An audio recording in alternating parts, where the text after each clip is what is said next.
Now in professional wrestling, I like to break it down into different kind of segments and categories because catch wrestling morphed into the professional wrestling that we see today. Now you have obviously the jobbers, the guys who have no clue what they're doing whatsoever. They're the perpetual losers. They don't attempt to show any kind of wrestling ability and so on. The next type you have are the guys that are very acrobatic. They can do all the flips and show off tremendous athleticism, but yet they don't demonstrate any kind of wrestling moves, be it amateur or professional, in any context. The third type that I recognize are the types that use the basic submission, maybe a double wrist lock or some kind of arm bar or front headlock, or they'll put you in true wild show holds, something that no one would even try in their right mind, like full Boston crabs or the Buddy Rogers kind of figure four leg lock, things that are, would basically never happen. The fourth kind are the ones that we really want to focus on. These are the ones who show what looks like authentic submission holds. And you can see guys tapping from the pain and so on, and they will work. Even though they're not proper, they will work if the person A is cooperative, B has really no clue of what's going on, or C doesn't know the easy wrestling counters to these holds.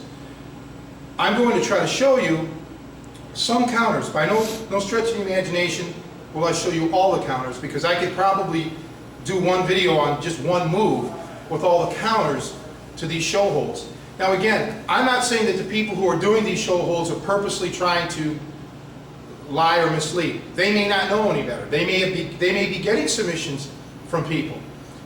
Again, it depends on the skill level that they're putting them against, and that's the problem. Most professional wrestling matches have been cooperative, and it's like doing a bad double leg. Like if I'm bending over with my knees locked on someone, if they don't know what they're doing, that double leg is going to work. And if I got a bunch of people continually like that, well, I'm going to start thinking, hey, these moves work.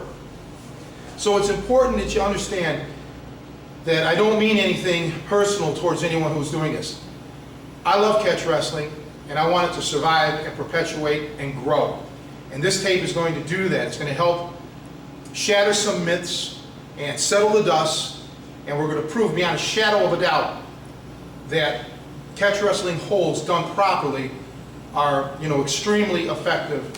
And I want the general public to start weeding out second-rate or false information. Another thing to bear in mind, and this is like a rule of thumb, my wrestling coach Stanley Rodvon taught me that 9 times out of 10, if there's a lot of space in a hold and you can see what's going on, it's a show hold. You're trying to sell the move to the audience. A properly applied hook, well, there's not going to be a time for submission. The guy is going to instantly have something broken or dislodged. But even if I were to apply a true hook slowly, a true real submission, most of the people in the crowd wouldn't see the motion because it would be so slight, because the hold is on so tight. And these people who don't know anything about submissions would say, oh, what's he tapping from? It's fake, it's BS. So they had to create space, make it easy to work with both both wrestlers so no one would get injured, and the audience could see what's going on. So, there's a lot of room, and oh, I see what's happening, oh, look. Problem is, when you train like that over and over, and you apply those holds like that over and over, that's going to become muscle memory for you. That's just the way you're going to do it. You're going to develop bad habits. And again, let me make this perfectly clear. Even a non-efficient submission will work against certain opponents. But what's up to me is to take it to the highest level possible and show you some very simple counters to these moves. And I'm going to try to explain them as best I can so you can understand that when a proper catch wrestling submission is put on, your odds of countering it are slim to none, and slim just left town. So let's get on with the show.